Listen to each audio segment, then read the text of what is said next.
hello. It's your girl Michelle with Girls Talk Real Talk because when girls talk, just about anything can happen. So I am blessed to have in my company today Miss Crystal Puckett, who is here to share her life, let us know a little bit about the woman that is behind the school board, um, person on the school board. I really want to make this really casual because, we get into these places where we are always trying to be on all the time and wanting to make sure that this is going right or that's going right. But I want you to be very comfortable. We're just two girls having a conversation. That's And perfect. I want the audience to get to know you so that they will understand not only the work that you do as a part of the school board, but also get to know you as an individual. Because, we need to know our people that serve us in the same way that we want them to know us so that they can serve us well. So, Absolutely. with that being said, I am going to allow you to introduce yourself to our audience. Who am I? I am, first off, let me just say thank you. Thank you for having me on. It's like I mentioned earlier, I don't think anybody takes any like interest in me. I'm just used to just serving, and so I'm humbled and I thank you for allowing me to share. I'm Crystal Puckett. Who am I? I feel like that's an ongoing journey. Who am I? On paper, I am a small business owner. I am a wife to a super dope husband named Rob. I have five amazing, mainly amazing, depending on the day, five amazing kiddos. What else? And I serve on the Lawrence Township School Board. I sit on the board of directors for Faith in Indiana. And I'm still exploring who else Crystal is, but that's me in a quick summary. Okay, so I want to jump right in. How did you get interested in the school board? How did you jump from entrepreneur to everything else that you're doing, mom, wife, all that you do into school board member? That is a journey. I can honestly say it's rooted in, I'll be honest with you, me just being a woman of faith. It's linked to a faith journey for me. But I will say, from being a wife and a mother, I feel like I've always served. One of the core things in our household is I don't care what you have going on, you're going to serve your community. So we're just used to doing that. We do the food pantries, I help in the classroom, list of other things, but that's just who we are. And so I'll be honest with you, the school board was not on my radar, but it's interesting because everything that my family and what I have done have literally been steps and milestones towards it. Um, One of the things that I will say is I've been in Lawrence. I was a product of Lawrence Township. And so going through Lawrence for my whole life, it's interesting to see how it's grown and everything. But sending my kids through, it's also offered me a different experience. So I say that to say I've had good and bad with Lawrence. And what I mean by that is I had some struggles with my son, um, quite a bit, to the point to where I've had to interact with leadership. I've had to um, what drew me to the school board, in summary, was how well that Lawrence Township allowed me to do conflict with them. I will say that honestly drew me in because everything is sunny and fuzzy when everything is going well. But because of how they responded to a need that I had, it made me want to serve even more. And what else happened with that is I actually wound up running for the city county council, and I ran for it. It was great. I was Somebody else won. She's an amazing leader, but I honestly think that that was meant to open doors, to push my leadership, but also to expand and for me to kind of get my name out there. I'll be honest. I think others were able to see how I served, and that kind of was that allowed others to see me. And I say that it's interesting when you approach something with a heart of servitude on how what's done in the dark will be brought to light. I had no intention on serving on the school board, but I do think that running for the city county council opened that up, and it was brought to me. And I actually, what I said was, when it was brought to me, I'll be honest with you, I said, you know what? I said, um, I like serving. I like being in the cafeteria, wiping down tables, interacting with the kids, helping in the classroom. But I said, but I don't have the collegiate background that I think that you're looking for. And I remember what was said to me was, we didn't ask for that. You have the lived experience. And so that brought me back to on just, I literally am a vision. I'm a part, because I'm part of a larger body, but I'm a part of a sector that's lived experience. And so from that, yeah, I interviewed, and from that interview, I'm now part of a 5-person board. Did that answer it? I know I kind of took the long way around.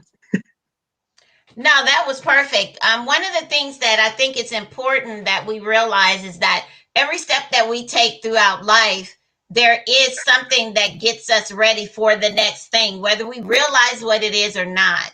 And taking the journey that you took was just a roundabout way to make sure that you got recognized by the people who needed to see you so that you would be in position to do exactly what it is that you're doing.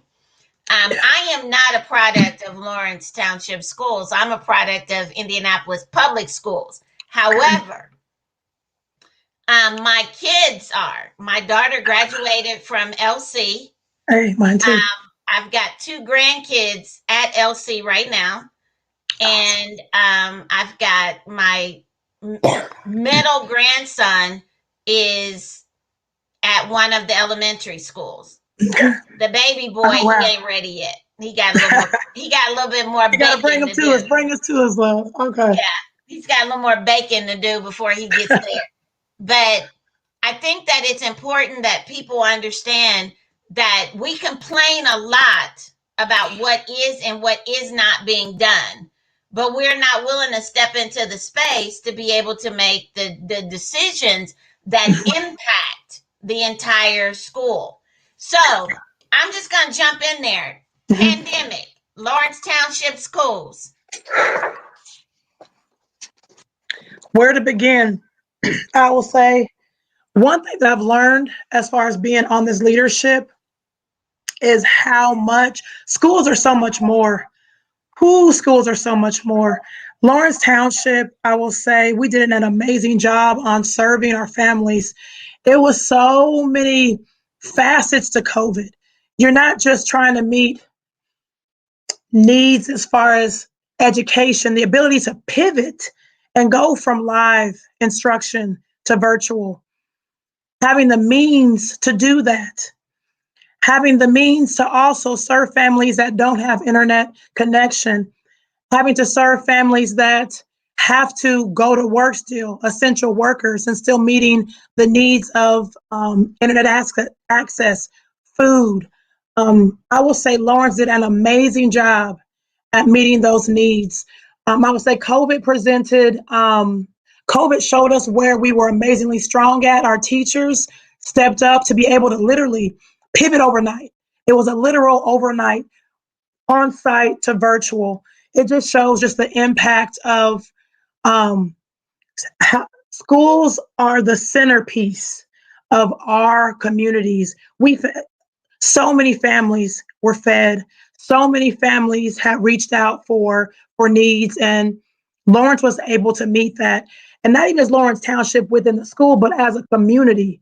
So I think that COVID showed a lot of where we're strong at. But I will say also it showed some areas where we needed to tighten up. But it also showed the exacerbation of what was already there, the learning gap in certain groups. So COVID COVID was a challenge, but I would say that I think that Lawrence responded well. We're continuing to respond. I have to admit that I was impressed. I was Oh, thank impressed, and you. that's saying a lot for me. But I was impressed, and I'm gonna tell you what I was impressed as far as Lawrence Township Schools is concerned, because my daughter gets every Sunday. She gets that famous text and email and phone call Hmm. from Lawrence Township Schools. That's been going on for years. But when it came down to the pandemic and kids being forced to go home, and parents are not prepared to have kids at home 24/7, Yeah. the ability that you guys switch from serving lunch in the classroom to making sure breakfast and lunch and snacks were available for families to come and pick up and still be able to have that in the home. That was monumental as far as I'm concerned, because as you know, a lot of children, the only meals that they eat are the ones they eat in school. Absolutely. And I think that was an important point to make sure that we are putting it out there so that people know. There were, I mean, I'm sure other school systems did the best that they could with what they had, but what I know is what Lawrence did, because that's the one that's impacting my family at this time. And even that, there are some challenges, and I'll admit to that. Them Yeah. Zooms, honey, them Zooms. Yeah. Yeah. And I know Zoom did not anticipate the magnitude of use Yeah. that their platform would be utilized because of the pandemic.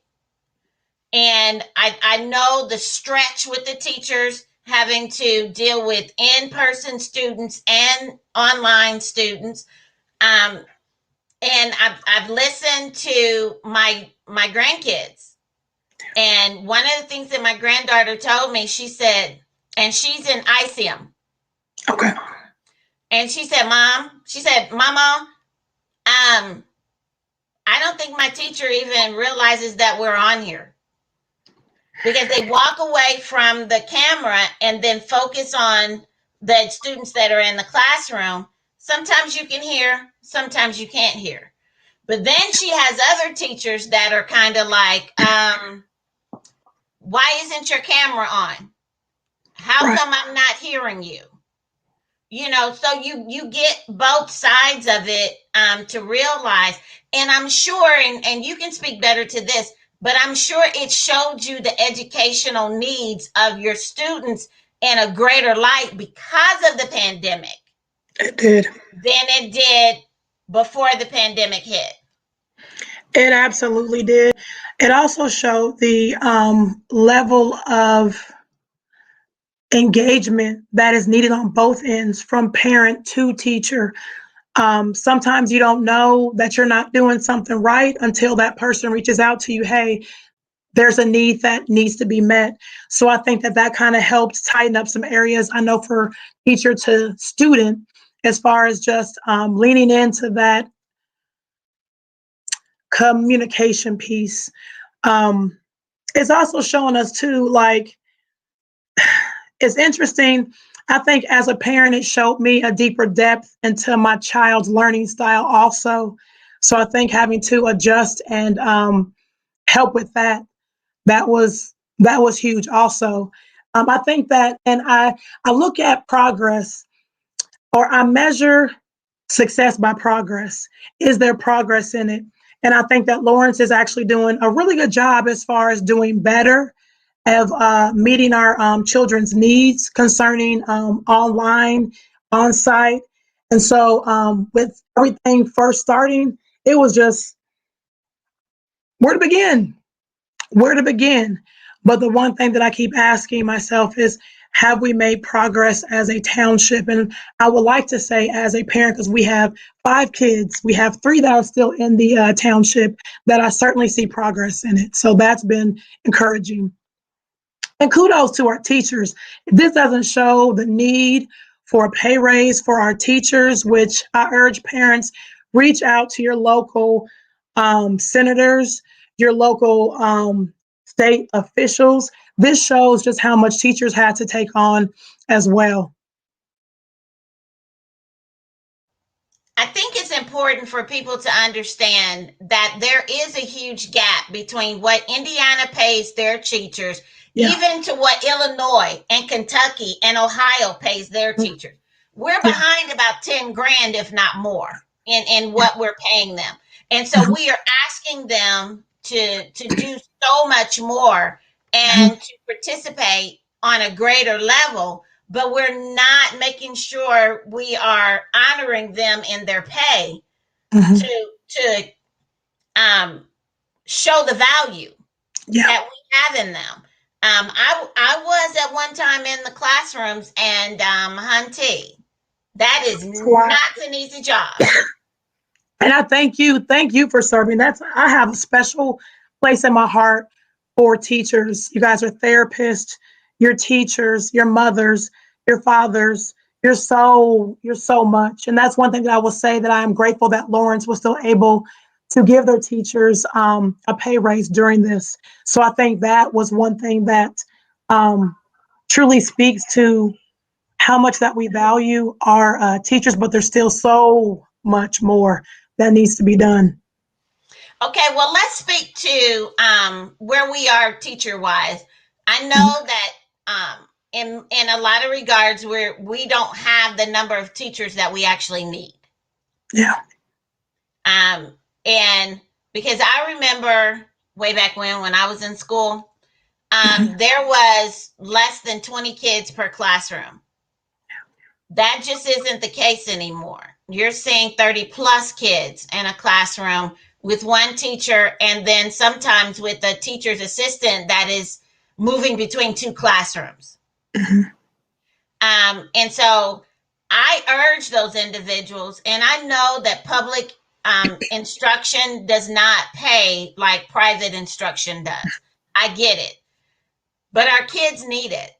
Our children need the opportunity to experience you, to experience what it is that you bring to the table. Because when I was in the schools, I had a program that I was running in the schools, and my interaction with the teachers and my interaction with the students allowed me to have an insight.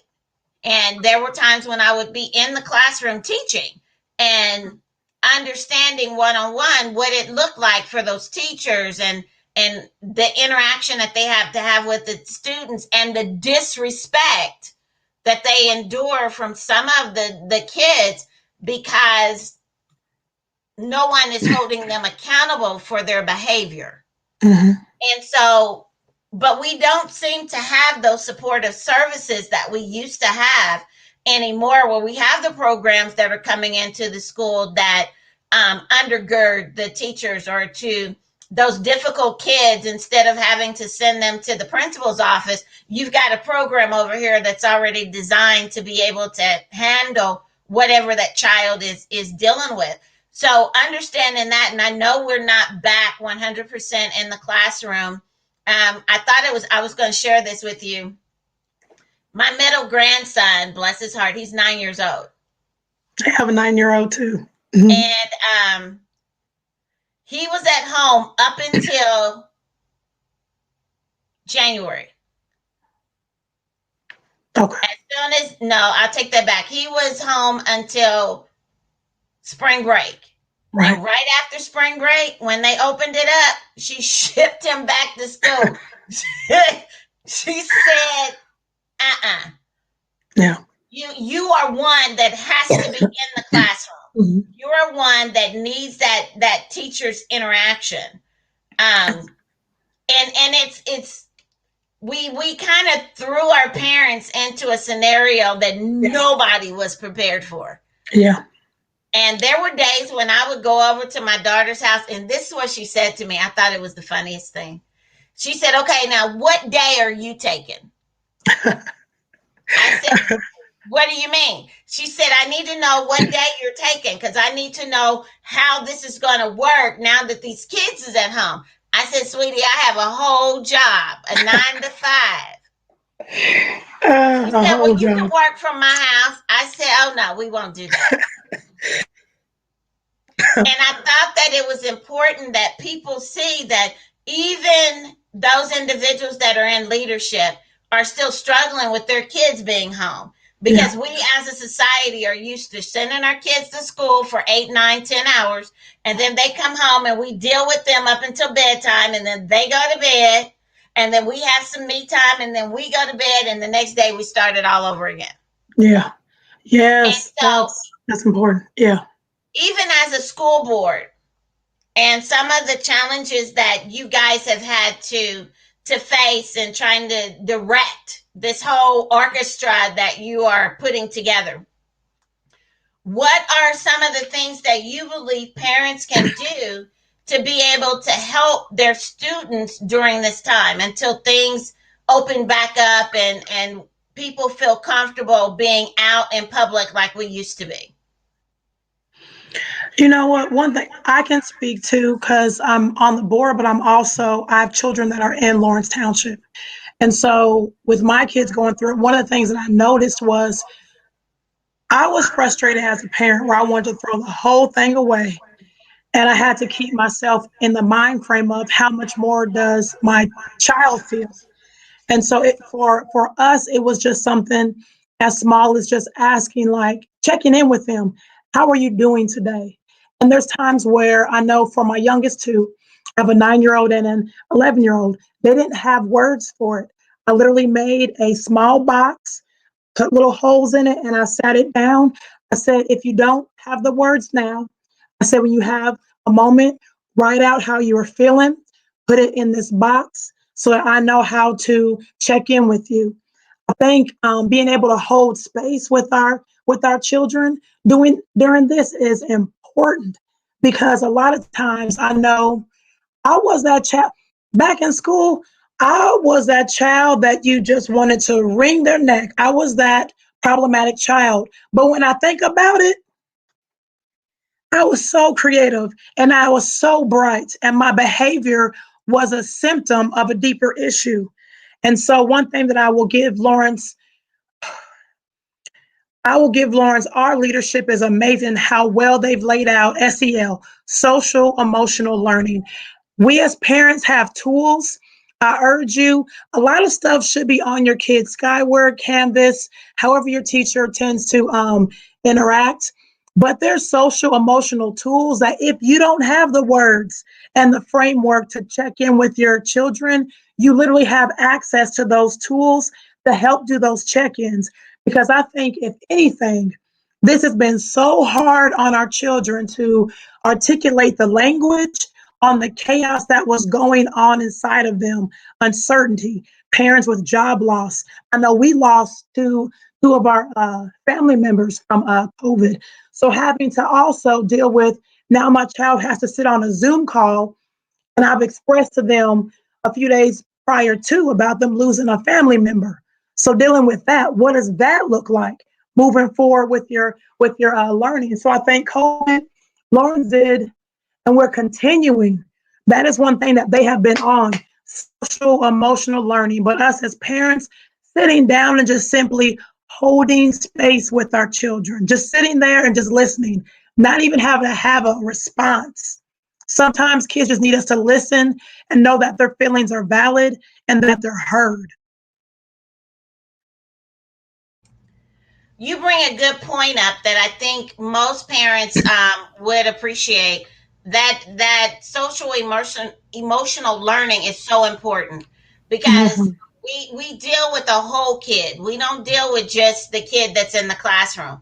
We deal with the emotional, the mental, the physical. All of that makes up that child, and determines how that child is going to interact with the rest of the world. And so we want to make sure that we give them that good track to be able to be successful. Um, I had shared with you that my granddaughter is in the Lyceum classes. I hadn't even heard of Lyceum before her,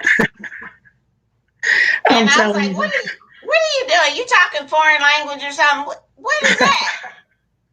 And so Yeah. she began to speak to me and tell me about what it Mhm. was, and the classes. So she's a very bright, very intelligent young lady. But she's faced with a challenge. Yeah. She's been told the majority of her life what career she's going to have. Mm. And she's finally decided that's not the career I want. Now she doesn't know what she wants because now it's up to her to decide what that needs to look like.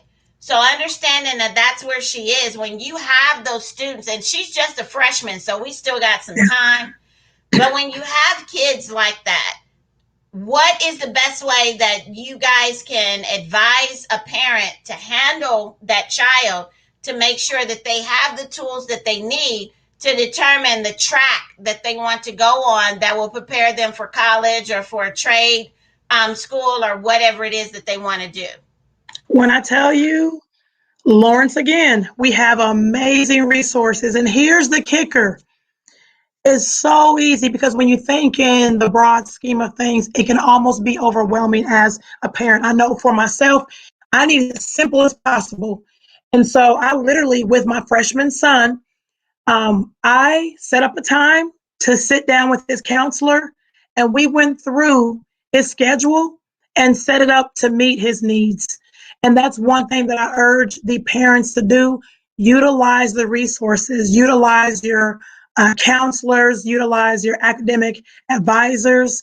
And it's as easy as logging on to the Lawrence Township website. You can literally schedule an on or you can schedule a meeting with your child's counselor to be able to walk you through. And we're also doing amazing things even within our career center to help expand and give more options to our kids. Because I'm getting a little older, but I'm still trying to figure out what I want to be when I grow up. So it's totally normal for our kids to go through this. But Lawrence, reach out and utilize your academic advisors and your counselors and sit down and have them partner together, partner and have them walk through and help you get your child's schedule, see what your child's needs are, and reach out to teachers too. They're with our kids a large chunk of the day. Hey, Mrs. So and so, Mr. So and so, what are you seeing? There's nothing like checking in with your teachers. That's how I learned, honestly, that my son was so great in math. I knew that he was good with numbers, but the depth of it was just me simply interacting with his math teacher. And hey, how is Robert doing with XYZ? Oh, he's great with this and great with that. He would really do great with blah blah blah. Interacting with your teachers to see where those strengths are. So I think hopefully that's helpful to you. But counselors, academic advisors, and reach out to your teachers also. See what your child's strengths are. Okay. So I want to switch gears a little bit. I want the audience to get to know the woman behind the school board seat. I know that you shared at the top of the hour with the show, you were saying how you're a mom, you're a wife, of course, you're the school board member. What are some of the things that what are some of the things that you believe drew you to that um, service mindset? Man, I just honestly think that serving is just in me. One of the things where the light switch really went off was what I mentioned to you earlier, that what drew me to Lawrence was how well that we did conflict. There was a time in my son's school years where we had a pretty rough year, so much so that it wound up leading me to write a letter to the entire staff. And I worked on this letter for a while. I was very thoughtful in it. And the basis of my thought wasn't so much to address my child, because my kid's going to be okay. The Puckets, you ain't never got to worry about them. Those kids will be okay. But I wanted the intentionality, and the thought was, what if this letter is for the child that doesn't have that advocate? This letter is to bring light to children that look like my son or act like my son. So I wanted to be mindful and thoughtful in that. I've always wanted to advocate for children that don't have that advocate for them. And so, but then it's kind of been like that across the board. I see that my personality, I am a quirky something. I'm a quirky something, but I always stand on the side of right. And so I think that's one thing that's just always been in me, even as a child. I don't care if something was going on, what's right about the situation, how can I fix it, how can I intervene. I think that's just part of who I am. And I'm not going to lie, it frustrates me because sometimes I want to just let things ride. I want to just let things go, but I think it's just part of who I am. And so I'm learning to navigate in that, but I'm also trying to teach my children. I allow them to see me be vulnerable in my leadership. That is not always this hunky dory, we must lead. No, this comes with some struggle. This comes with some prayer time. This comes with some humility. This comes with a lot of sometimes I don't know and I don't have the answer, but I'm going to find out. And so the more that I feel like the Lord throws me out there, the more that I lean into my leadership. And so I just think that's just always been a part of me. I'm just learning to lean into it more. So, what are some things that we can look forward to? I know there's another organization that you're a part of. Why don't you share that before I ask my next question? Let me see. I do so much. It's so funny. Which goes to show too, all the parents with them little squirrely kids, us squirrely kids turn into some amazing. We have an amazing skill set. I can hold a lot. My mind has a whole bunch of tabs open. One of the groups that I'm with is Faith in Indiana, and it's an organization that's basically a catalyst for marginalized people and people of faith to act collectively for racial and economic justice. And so that's been another large piece of work for me, especially during COVID, especially with a lot of what's been going on in the social justice climate. So that's I do a lot of work with them as well. So, what is some of the work that they are responsible for doing in our community? Girl, a lot. Matter of fact, I urge people to go on to the website and see how they can contribute and help. Let me see. COVID-19, you name it, across the board. Just access to adequate health care, adequate testing, making sure that essential workers were covered. What else? GVI, which is gun violence intervention. It's a program that's being pushed forward. It's basically, I won't go too much in depth with that, but it's basically pinpointing the small pocket of criminal activity and doing an intense intervention to help the community as a whole. That's the smallest summary that I can give that. GDI, let me see, police accountability, use of force action, voter initiatives. Oh my goodness, last year trained 1,300 people. And how many people did we reach? Talked to over like 73,000 women, people of color, and youth. Where to get, oh gosh, immigration. Another large, just the overall would be the Family First campaign. And that's just basically restorative justice, migrant inclusion, fair democracy, and care for all, no exceptions. And so that's just some of the work. There is so many facets to it. That's why I urge people to go onto the website, faithinindiana.org, to see how you can contribute. It is truly grassroots, but it also, that's where I started a lot of this work. It was through Faith in Indiana. And I saw that some of the traumas that I had been through were utilized, and it helped to empower me to move forward in my leadership. That's awesome. I've heard of them. I just didn't know the work that they do. I think that it's important that people get to know the different social organizations that we have here in Indiana that step into the gap and help be able to work with our people and to make sure that there is a good representation of all people. So again, I am with Crystal. Make sure that you check out their website. It's scrolling across the bottom of the screen, faithinindiana.org, and see how you can get involved in what's going on. So my next question to you, Crystal, in the direction that you see Lawrence Township going, what can we? We lost our guest. I think she fell off. So I'll see if she's going to come back on. But one of the things that I want to make sure that we do, a lot of times within our community, we will talk about what the school system is not doing. And we do not necessarily look at what we are contributing.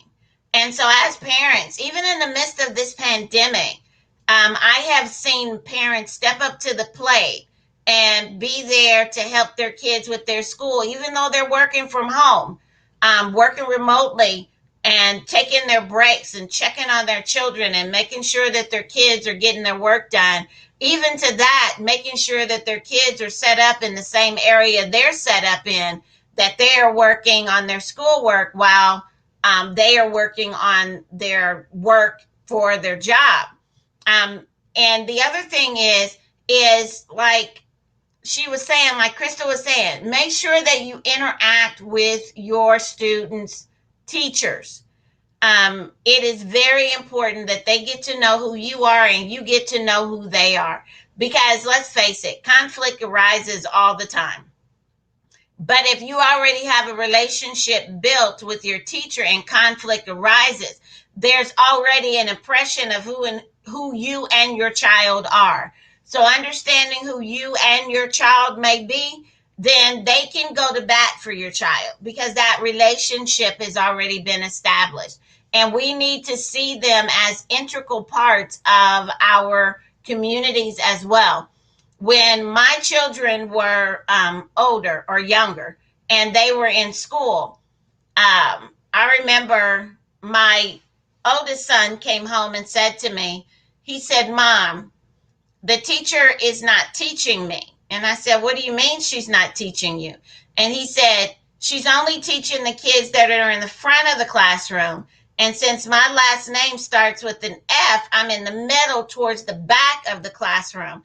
And so the kids in the back of the classroom are not being taught." I said, "Well, why aren't they being taught?" "Because they're back here cutting up, clowning, doing all kinds of stuff, being disruptive. And so she only focuses in on the kids in the front of the classroom." And so what I told him was this: you take your desk and you scoot it up near the teacher's desk. And while she's teaching the kids in the front of the classroom, you participate to let her know that you are interested in learning as well. Sometimes we've got to not jump off and begin the attack, but we've got to come up with resolutions that will work for our kids to make sure that they get the education that they need. Because we can't expect the teachers to teach our kids when our kids are not putting themselves in a position to be taught. You have to put the responsibility for getting an education back on your young person. That is their responsibility to get the education that they need and that they desire to move forward. And so I am eternally grateful for Crystal coming on, talking about her work with faithinindiana.org, also talking about her work on the Lawrence Township School Board, and also giving us an opportunity to get to know her. She shared that she was one of those students that was difficult in the classroom, but look at her now. Because sometimes our creativity creates distraction in the classroom because we don't know how to manage it. And so it is up to parents as well as teachers to not look at the disruptions as something negative, but to find out how we can interact with that child to make sure that they are being educated as well. to make sure that we are meeting their needs. She spoke about the social emotional learning. Every parent can learn from that platform.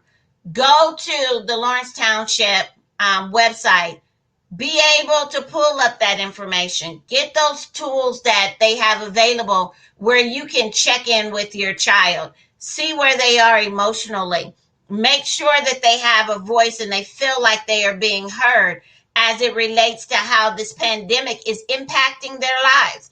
Because let's face it, it impacts them just as well as it impacts the adults. And we need to make sure that they feel comfortable enough coming to us, talking to us about how they feel and how they are relating to what is happening in a community that has really become topsy-turvy for them. And so I challenge you to step into that space and to give yourself permission to interact.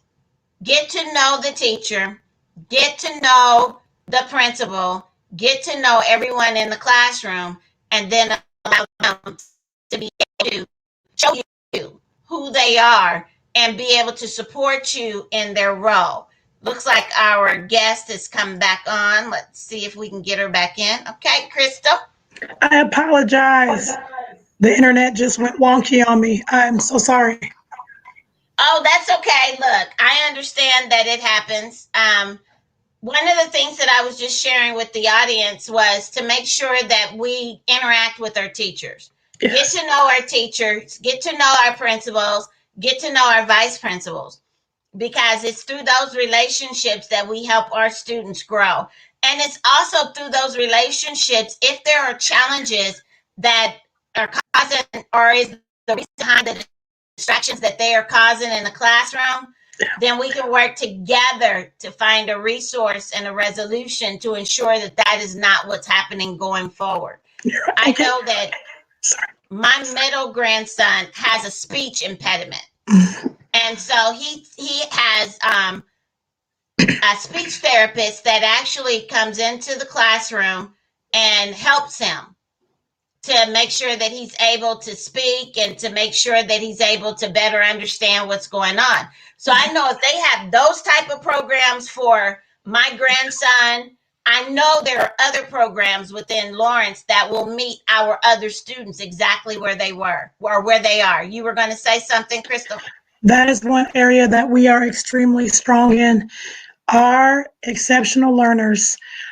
We have amazing leadership in that area as well. We meet the needs of a lot of students. They're so the social, emotional, our therapies. Definitely reach out to your building principals to see what resources would best fit your children. But I also say for teachers, reach out to your teachers, not only when you have concerns, but when you see them doing a good job. I think that sometimes we tend to forget to acknowledge people when they're doing good. Teachers have been under a lot of stress during this. And so I urge people too to just reach out to your teacher and just for a simple thank you or how can I help you meet a need? Is there a classroom need that needs to be met? You know, hand sanitizer, mask, whatever that is for that teacher, which buildings supply that, but just reach out to your teacher to see what need needs to be met. And also this week is teacher appreciation week. Do what you can, just show up to tell your teachers, hey, don't physically show up, but just acknowledge your teacher and just let them know thank you. Now, I do know when they were in the classroom, and especially when my grandkids were younger, my daughter would go all out. The parent teacher organization would have all of the things that would be going on to recognize them. And then on Friday, they would have their big lunch that would come into the school and things like that. And I think we've moved as a community, we've moved away from that. And we really need to move back towards that because as you said earlier, they are more than just teachers. They're therapists, they're nurses, they're surrogate mothers and fathers and grandparents and a lot of times they know more about what's going on with our kids than what we know because they spend more time with them in a day. And can I add to that? We as parents know how frustrated we were having to be with our kids 24/7 during that. Now, I think we did get a small glimpse of maybe the possible frustrations and the things that the teachers have to encounter on a larger scale. So I do think COVID also showed some of what the teachers have to encounter too. So at least I saw within my household. Oh, well, it was going on in my daughter's household too. Trust me, Lord. because it it really showed her the importance of giving parents and student and children that break. Yes. Giving them that break, letting them go to school, interact, socialize, get their education, do all that they do, and then come back home and interact at home. Well, when COVID hit, there was no separation. It was like, bam, you stuck together. You're going to deal with this the best way you know how to deal with it. Yeah. You don't have no recourse because couldn't nobody go nowhere, couldn't nobody do nothing. You stuck here. And I think what it did, and I can only speak for, my daughter and my grandkids, what that did is it created a stronger family unit for them. It forced her to really take the time out every day and check in with her kids. That my middle grandson that's in elementary school, it taught her he don't never need to be homeschooled. He needs to always be in the building. Mine too. So, I mean, and we may be joking around with it, but there are some students that need more of that. Absolutely. They need more of that. And so it has been truly a pleasure, Crystal, having you on and having you share yourself and the work that Lawrence is doing, the work that Faith in Indiana is doing, and for them to get a chance to know you. So I'm going to give you an opportunity to share whatever you want to share with the listening audience. You know what? I just want to thank everybody. For one, the position that I am, you have to be voted in. And so I was voted in. And so that speaks volumes that I thank you for allowing me to serve. And I don't say that in the cliche, thank you. No, it is an absolute honor. And I pray that I serve well. But I also, if there's anything that I can do further, reach out to me. I am one of the, I want to learn more, know more, and however I can best serve, I am there. And so I just want to say thank you for allowing me to serve. And again, just support our community. Parents, reach out to the teachers. Just take it back old school. I would really like things just to get back to where neighbors are talking to neighbors, where needs are being met. We're entering into a time to where we haven't felt the full ramifications of COVID. There's some emotional things that we haven't quite yet touched, and it's going to take a community to come together to help with it, to help with this resolve. And so that is my urge for just us to continue to come together. It's not solely the school's responsibility, not just the parents, not just the church. It's going to take all of us. We're all servant leaders in one shape or the other. So however you find a way to serve, please do so. It's for the betterment of our kiddos and our community. I mean that from my heart. Thank you so much for being with us. Before we leave, I want to share Girlz Talk Real Talk is doing a Mother's Day giveaway for single mothers. And so there's two ways to enter. One way is you can inbox me the name of a mother, or you can email me the name of the mother, or she can email me, or she can inbox me.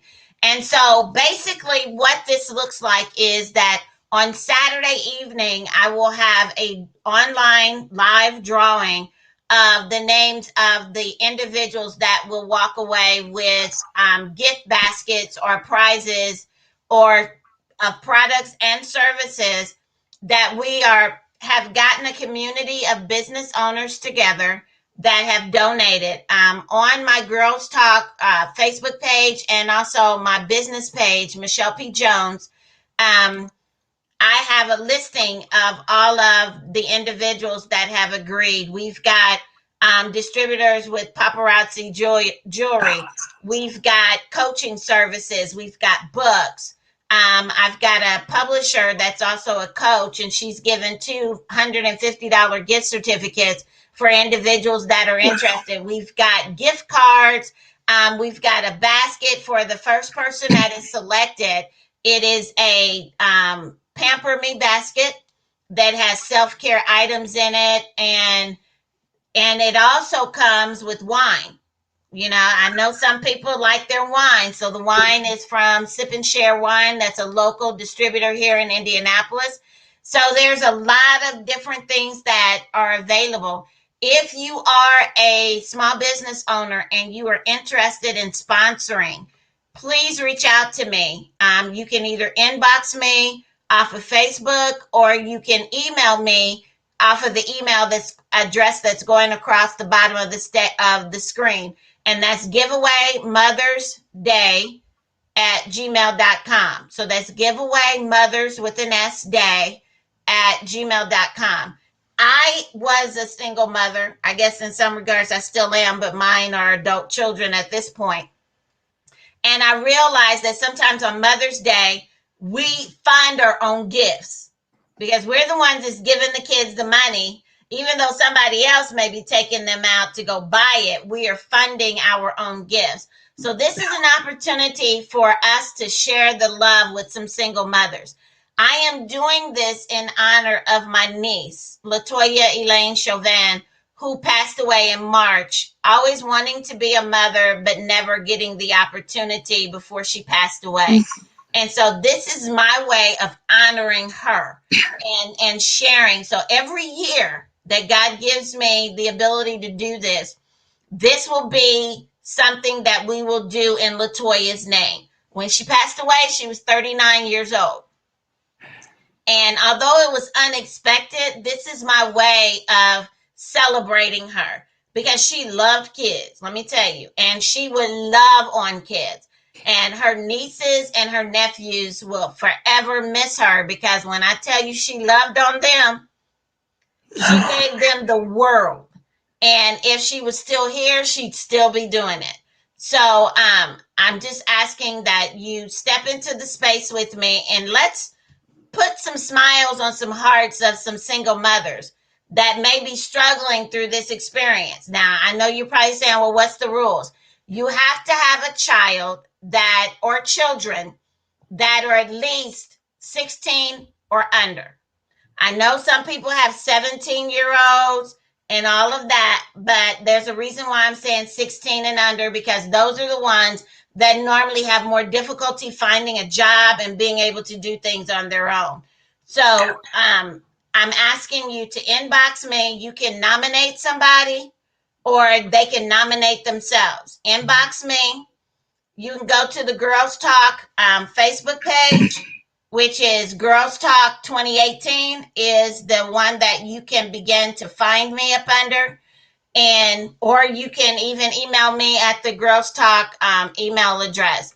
But I'm looking for more moms. I want to be able to bless at least 3 to 5 moms through this event. And so I know we're getting down to the wire because Saturday is 2 days away, and I get it, but it's not too late. We're going to be taking names up until Saturday at 12 noon. Once 12:01 hits on Saturday, I'm done. We're going to move on, and we're going to have the drawing later on that evening, and it'll be live so that people won't say, well, she just picked who she wanted to pick. No, I will actually have names of individuals. And again, I am giving advertisement. So even during the rest of the month of May and all of June, I will be creating advertisements that will be coming on the podcast.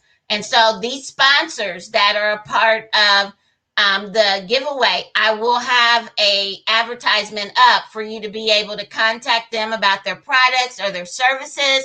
And this is my way of saying thank you to them for donating. So thank you again, Crystal, for coming on the show. Thank you for sharing your wisdom and your experiences and your desire to serve. We appreciate that because you're doing what some of us wish we could do. And so we're going to put all of our energy into you so that you can go in and represent our children and make sure that they're getting the best education possible. I thank you so much. Thank you. You're welcome. So this is your girl, Michelle, with Crystal in Girlz Talk, Real Talk, because when girls talk, just about anything can happen. You guys have a fantastic rest of your Thursday, and we'll see you again next Thursday at the same time. Bye-bye.